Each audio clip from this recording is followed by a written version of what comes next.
Hello students, GK tech Bangla চ্যানেলে তোমাদের সকলকে স্বাগত। তো চলে এসেছি আইসিডিএস এর জন্য নতুন একটি ক্লাস নিয়ে। তো আজকে রয়েছে হিউম্যান ব্লাড সম্পর্কিত প্রশ্ন। তো এর আগের দিন হিউম্যান ব্লাড সম্পর্কিত পার্ট 1 ভিডিও এনেছিলাম, 25টি প্রশ্ন করানো হয়েছে। তো আজকেও রয়েছে পরবর্তী 25টি প্রশ্ন, মোট 50টি প্রশ্ন ছিল। তো প্রথম থেকে শেষ পর্যন্ত তোমরা ভিডিওটি দেখতে থাকো এবং চ্যানেলে নতুন হয়ে থাকলে চ্যানেলটি সাবস্ক্রাইব করে নাও। তো চলো আজকের প্রশ্নগুলি দেখে নেওয়া যাক। প্রথম প্রশ্ন, হৃৎপিণ্ডের কোন অংশটি সারা দেহের দূষিত রক্ত গ্রহণ করে? তো সঠিক উত্তর অপশন সি, ডান অলিন্দ। পরের প্রশ্ন, নিম্নলিখিত কোন যন্ত্রের সাহায্যে মানব রক্তের লোহিত রক্তকণিকার সংখ্যা নির্ণয় করা হয়? সঠিক উত্তর অপশন এ, হিমোসাইটোমিটার। পরের প্রশ্ন, হিমাটোক্রিক ভ্যালু কাকে বলে? তো সঠিক উত্তর অপশন সি, রক্তে প্লাজমা ও রক্তকণিকার অনুপাতকে হিমাটোক্রিক ভ্যালু বলা হয়। পরের প্রশ্ন, একজন প্রাপ্তবয়স্ক ব্যক্তির প্রতি 100 ml রক্তে হিমোগ্লোবিনের পরিমাণ কত? তো এই প্রশ্নটি এর আগে আমি তোমাদের করিয়েছিলাম। সঠিক উত্তর অপশন এ, 14.5 গ্রাম। পরের প্রশ্ন, রক্ত সম্পর্কিত অধ্যয়নকে কি বলে? তো রক্ত সম্পর্কিত অধ্যয়ন হলো হেমাটোলজি। অপশন বি সঠিক উত্তর। পরের প্রশ্ন, মানবদেহের কোন কোষকে এইচআইভি ধ্বংস করে? তো সঠিক উত্তর অপশন ডি, টি লিম্ফোসাইট। পরের প্রশ্ন, অক্সিজেন সমৃদ্ধ বা বিশুদ্ধ রক্ত গৃহীত হয় হৃৎপিণ্ডের কোন অংশে? সঠিক উত্তর অপশন এ, বাম অলিন্দে। পরের প্রশ্ন, লসিকা কোথা থেকে উৎপন্ন হয়? লসিকা রস, কলা রস, রক্তরস নাকি সিরাম? তো লসিকা উৎপন্ন হয় কলা রস থেকে। অপশন বি সঠিক উত্তর। পরের প্রশ্ন, কোন মাধ্যমে লসিকা রক্তে ফিরে আসে?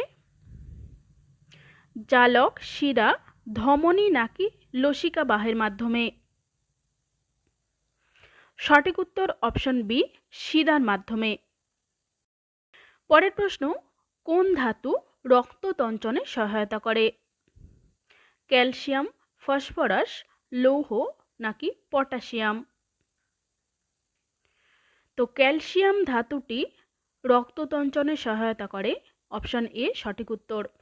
তো অপশনে তোমাদের ক্যালসিয়াম না দিয়ে Ca+ এটিও থাকতে পারে, তো এটিও সঠিক।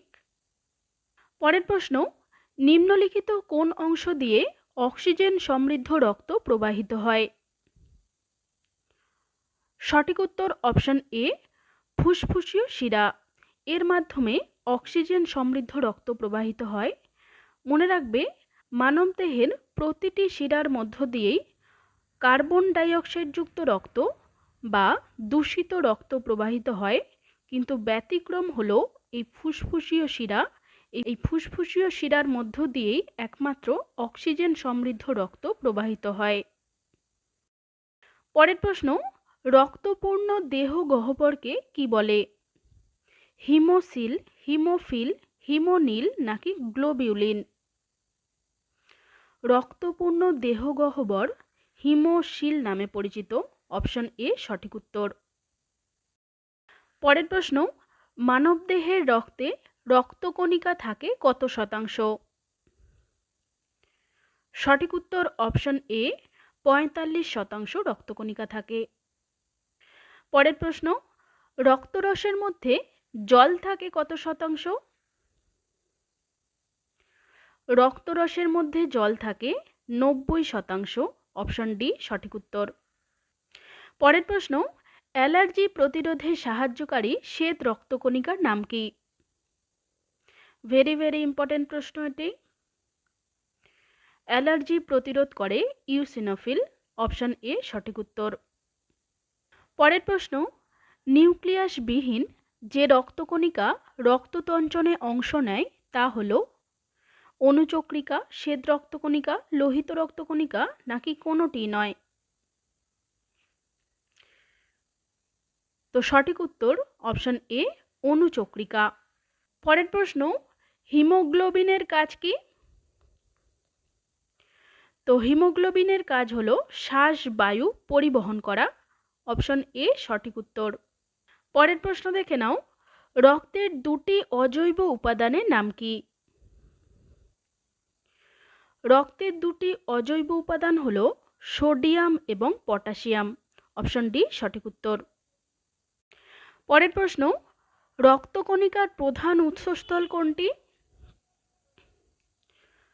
সঠিক উত্তর অপশন এ, লাল অস্থিমজ্জা হল রক্তকণিকার প্রধান উৎসস্থল। পরের প্রশ্ন, কোন প্রকার রক্তকণিকা দেহে প্রবেশকারী রোগ জীবাণু ধ্বংস করে? শ্বেত রক্তকণিকা, লোহিত রক্তকণিকা, অনুচক্রিকা নাকি উপরোক্ত সবকটি? তো সঠিক উত্তর অপশন এ, শ্বেত রক্তকণিকা দেহে প্রবেশকারী রোগ জীবাণুকে ধ্বংস করে। পরের প্রশ্ন, কোন প্রকার শ্বেতকণিকা থেকে হেপারিন নিঃসৃত হয়? সঠিক উত্তর অপশন এ, বেসোফিল নামক শ্বেতকণিকা থেকে হেপারিন নিঃসৃত হয়। পরের প্রশ্ন, দেহের অনাক্রমতা রক্ষায় সাহায্য করে কোন শ্বেতকণিকা? লিম্ফোসাইট, মোনোসাইট, নিউট্রোফিল নাকি বেসোফিল?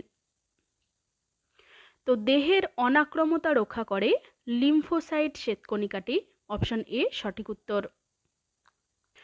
পরের প্রশ্ন, বিজ্ঞানী ল্যান্ডস্টেইনার কত খ্রিস্টাব্দে রক্তের শ্রেণীবিভাগ করেন? তো আমরা সবাই জানি বিজ্ঞানী ল্যান্ডস্টেইনার বা কার্ল ল্যান্ডস্টেইনার রক্তের শ্রেণীবিভাগ করেছিলেন তো কত খ্রিস্টাব্দে? সঠিক উত্তর অপশন এ, 1901 সালে। পরের প্রশ্ন, কোন উৎসেচকটি রক্ত তঞ্চনে সাহায্য করে? থ্রম্বোকাইনেজ, অ্যামাইলেজ, ট্রিপসিন নাকি পেপসিন?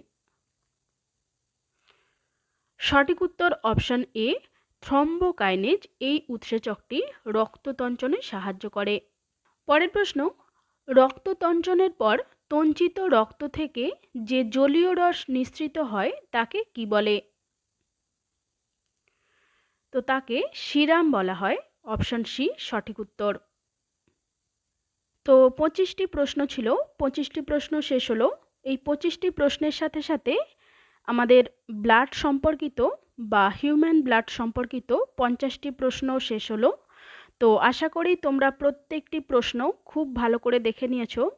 ভিডিওটি তোমাদের যদি হেল্পফুল বলে মনে হয় তাহলে একটি লাইক করে দিও এবং বন্ধুদের মাঝে শেয়ার করে দিও। আগামী দিনে আরও একটি নতুন ক্লাস নিয়ে চলে আসবো। তো চলো, দেখা হচ্ছে নেক্সট ভিডিওতে।